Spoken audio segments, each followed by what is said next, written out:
اور یہ کہ انسان کو وہی ملتا ہے جس کے لیے وہ محنت کرتا ہے،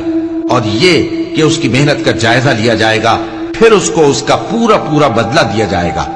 اور یہ کہ تمہارے پروردگار ہی کے پاس پہنچنا ہے، اور یہ کہ وہ ہنساتا اور رلاتا ہے، اور یہ کہ وہی مارتا اور جلاتا ہے، اور یہ کہ وہی دونوں جوڑے یعنی نر اور مادہ پیدا کرتا ہے، یعنی نطفے سے جو رحم میں ڈالا جاتا ہے، اور یہ کہ قیامت کو دوبارہ اٹھانا اسی کا ذمہ ہے، اور یہ کہ وہی دولت مند بناتا اور وہی مفلس کرتا ہے،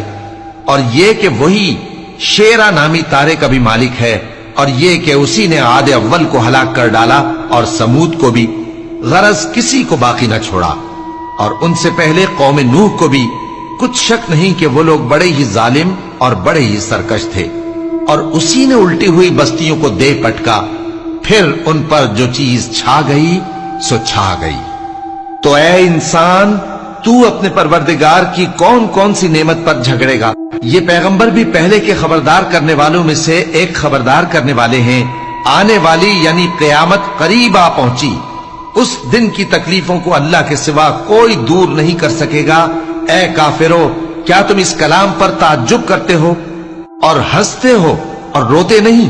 اور تم غفلت میں پڑے ہو تو اللہ کے آگے سجدہ کرو اور اسی کی عبادت کرو۔